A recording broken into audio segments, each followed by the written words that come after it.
Hello there guys!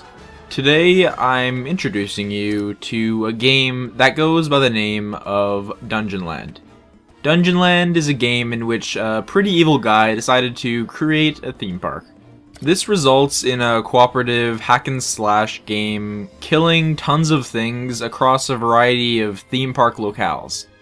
In a party of 3, there are 3 characters to choose from, and to me it's feeling reminiscent of action RPGs that I've been playing a lot of lately, minus all that boring leveling and grinding. There's still some upgrades that you can collect over time through coins collected in various games. Items and various customization pack kind of things are available for the in-game currency. So yeah, it's an action-filled game. The characters are built to work together, abilities work off each other, and each class has their own special ability that they can use. I'm playing a mage, a fire mage, and my basic attack is just a missile attack, and then I can do an AoE wave of fire that both knocks enemies back, and that I believe some people can trigger some stuff off of.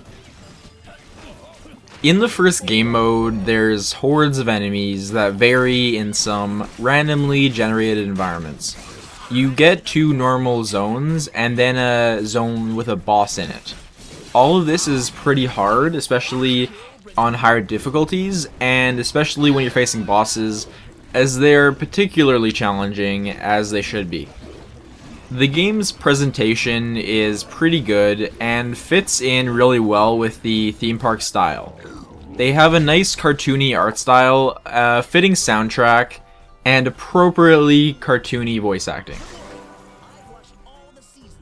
If I were to judge the game based on that first game mode alone, I would probably call it maybe just over mediocre.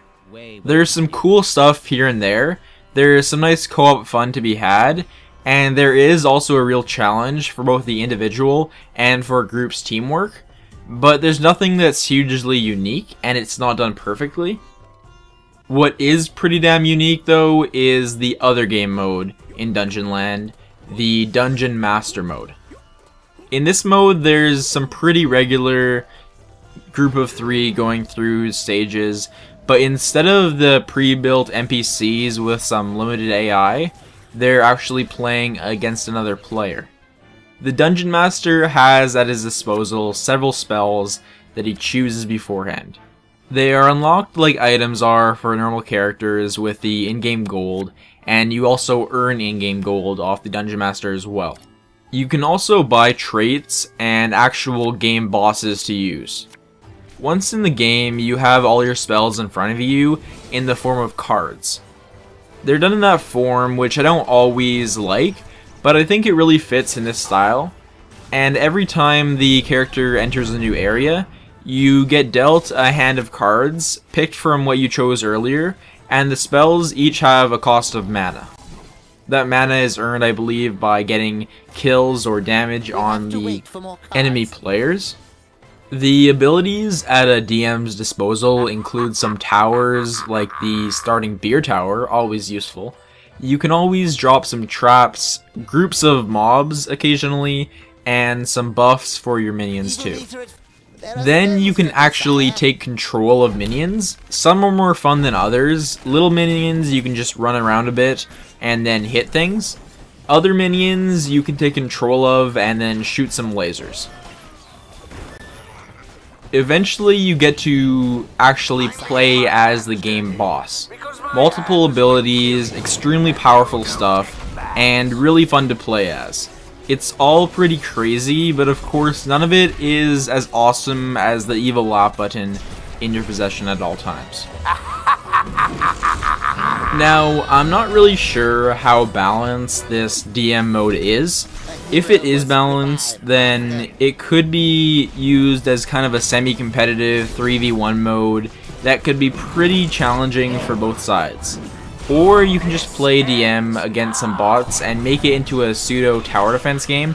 I'm not sure how many people that really appeals to, but I just played against some bots, and even without actual players there, Dungeon Master mode is still fun. for a while at least. The best possible use for it though that I can think of is to play it with some friends. To play it as an actual responsible dungeon master, try to adjust the difficulty based on how well your team is doing, and don't try to kill him outright, just try to give him as much trouble as possible, and just do some silly shit. It isn't hard with the opportunity the game gives you.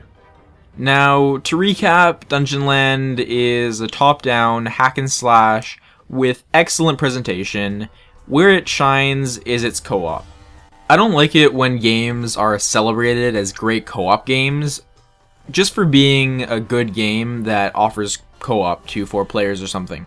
This is actually a good cooperative game for the features it offers. First of all, the classes are built to work with each other, like I've already mentioned, and that kind of teamwork is necessary in higher difficulty levels.